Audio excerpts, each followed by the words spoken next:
Guys, welcome back. We are your authors of Kinetic, Greg here, Raymond. Laz Matech. It's been a long time since we've done a video, guys. Way too long. But we've been working hard on the second book, which, by the way, historic news. It's just about done. We're on our last chapter. Kinetic Insurrection. Yes, that is the title. Kinetic Insurrection is just about complete. And we're rough draft. First draft is complete. Right. We still have to do like 19 more edits, like we did with the first. Let's be realistic. 17 and a half. Okay, that's fair. It's fair enough. 17 and a half. But it will get to shelves near you soon enough. In our last video, we said that we were going to do like a segment where it's like get to know your authors. So that's what we are here to do. We are going to let you into our world, like we said before. Just peek. Just the tip. Tidbit. Just the tip. Just the tip of our lives. And let's focus on Lazarus right now. So that's me, by the way. I don't know if you knew. Yes, this gentleman right here. So pretty much what I would like is for him just to give you guys like a small intro background on who he is, and then I'll just ask a few questions. So take it away. My name is Laz. It's short for nothing. Okay, it's no more, no less. For all you questions out there, it's just Laz. I'm currently 25 years old. Probably going to change in the next year or so. I play softball on Sundays with a Jewish league. I am not Jewish. I'm actually Cuban, Italian, German mostly. I like writing. Who knew? I really enjoy video games. I'm actually in school right now for video game design. I'll be making video games in just a couple more years. And you know, we actually built a board game. I designed a board game called Kinetic Infiltration, which is based on the book, obviously. It's in its infant stage, and we would love to really work on it. And you know, when we actually do have the time, because we're busy all the time. Mostly me. Greg did all his work in the board game, and he's waiting on me. Like I said, I love playing video games. I love sports. You know, not watching them. I don't care for watching them, but I love playing sports. Football, baseball, volleyball. I mean, I would pick up tennis. I don't even care. I just have nobody to play with. That's why I don't play tennis. Nobody wants to play tennis with me, apparently. Just a little peek into my world. Greg, do you have any questions for me? I do. Where is it that you draw your inspiration from when you write some of the scenes for Kinetic, some of the action scenes and things like that? How does the thought process work for you? I'm a big, huge fan of Dragon Ball Z. Who isn't? Who isn't? It's amazing. I'm a huge fan of all Jackie Chan films, so I get a lot of the hand-to-hand combat from you know, inspiration. I don't like copy or whatever. The hand-to-hand combat, I think of like Jackie Chan and Donnie Yen. Donnie Yen is amazing to me. So, but mostly like a lot of like ideas and everything like that comes from video games, the games I play, because nowadays the games are so cinematic and they're so lifelike, and you can really do anything you want with them because you know there's no actors or anything like that. There's really no boundaries. You know, you can have a fantastic story and everything like that, kind of like our book and everything. So I draw a lot of inspiration from video games, anime, and just foreign films, really. Okay. Alright, we're gonna delve deep. Who's your favorite character in Kinetic? My favorite character? Like, I love Christian so much. Like, he's just he's always making me laugh. I love writing about him. I love he's just like that one character that just like you can't hate him. As much as you want, as much as you may want to, you can't hate him. And we're gonna make you guys try in the second book. We're gonna make you try to hate him, but no spoilers. I just end up like I connect with Chris a lot. I also connect with Lucas. I like Lucas. I just like how like confident he is. He's a very confident person. Arrogant son of. There's a fine line between arrogance and confidence, and he tends to teeter on it. But at the same time, he gets the job done. That boy gets the job done. Okay. I respect him. So who is your least favorite character? I want to say Tori, but that's like the obvious.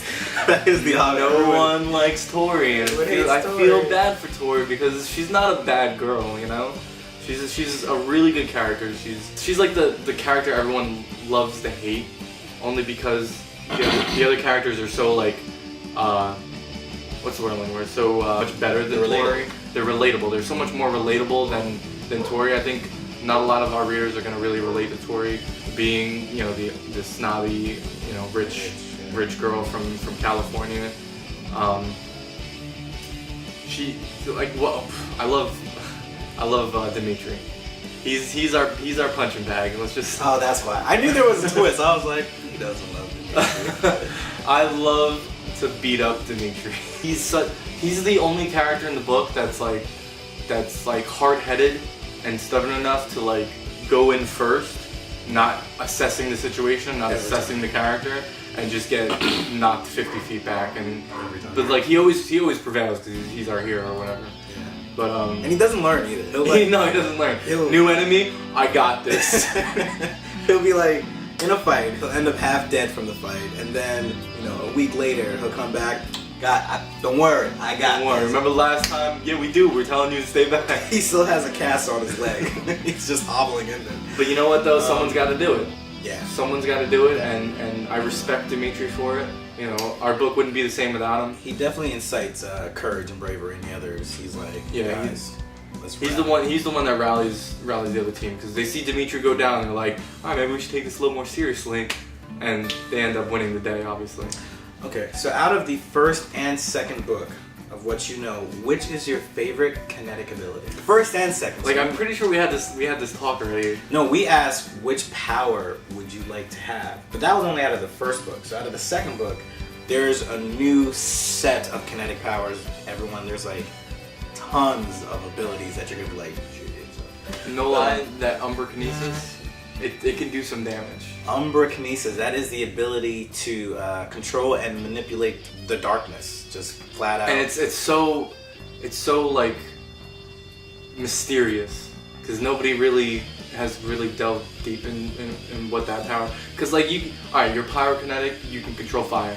You can kind of figure out what you can do with fire, your limitations, whatever like that. But when you control something like darkness, like it's nothingness, like you can do whatever you want. It's a really free range ability, and I love that about that character that has the Umbrakinesis. Not gonna give it any names or anything. I love Umbrakinesis. I also love the temporal kinesis? Yes, temporal kinesis. I enjoyed writing about the temporal kinesis because that was a challenge. One, like I had so many ideas and it was really hard to get into like words on paper.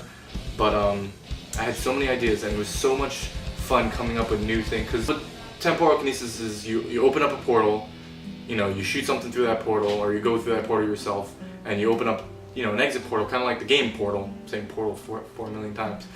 But it's the ability to create portals.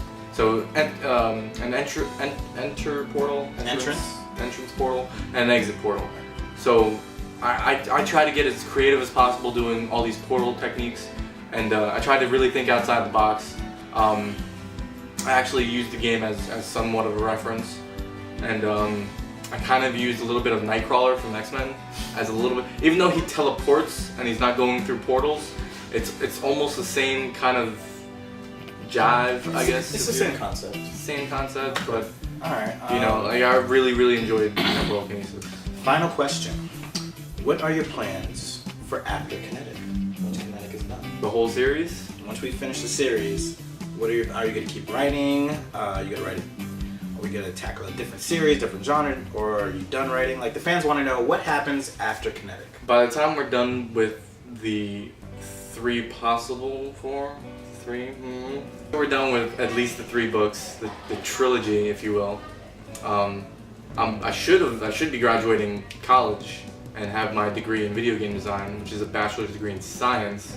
I'm gonna be a scientist, technically. I'm still gonna be writing because a lot of game design is writing. I have to write the stories, I have to write the game design documents to give to the engineers and everything like that. So I'm still gonna be writing. I'm still gonna be coming up with stories. I'm still gonna be, just writing for days from pretty much the rest of my life. I'm gonna be writing and coming up with stories and everything like that. Yes. And as long as I have the time, like I would love to write more series with Hero here and just. Can the fans expect a Kinetic video game? Oh, you can bet on it. You can bet on it. As soon as I get my feet wet, money. It's gonna get. There's gonna be games. Like first of all, I'm probably gonna be starting doing mobile games. There's gonna be a Kinetic mobile game. I'll figure it out. I don't care. I already made a Kinetic board game. I'll figure out a Kinetic mobile game. Now, wait, for those people who aren't as tech savvy, when you say mobile, you mean like a phone game or like an app? Yeah, a phone game or an app. So for your iPad, for your iPhones, for your Androids, for your Windows phone, that 1% out there. Alright, no discrimination. I want to develop a mobile game for it, even as simplistic as like just a short turn-based strategy game where you line up your 3 guys against 3 guys and you pick and choose to fight. Something as simplistic as that. I just want to do it. I just want to bring Kinetics to all medias. And right now we're in literature. We have a little bit of film. Kinetic Chronicles. Kinetic Chronicles. We have a little bit of another media stream right there. To bring it into video games, such a huge industry, I really think it's, that's where it's, because there's such a huge market for indie games nowadays with the PlayStation 4 and their whole indie catalog, and even with the Xbox and their Xbox Live has a whole indie catalog. That I really think I could really bring Kinetic to the mainstream world in video games. It's gonna happen. I'm gonna be developing it. It's easy. It's an easy thing because I already know the story. I already know what's gonna happen. I already know the characters. I already know everything. It'll be easy. It'll be quick. It's gonna be great because it's Kinetic, obviously. And it can go from a fighting game to an RPG to. I'll make a first-person shooter with Alex shooting fire, shooting electricity and everything like that. I don't even care. I'll do whatever it takes. I'll be getting yelled at by my managers. Be like, everything has these characters, and like everything you do doesn't matter. It's a sports game, and they're kicking soccer balls with fire and everything. I was like, oh, you asked me to do a sports game. I did it.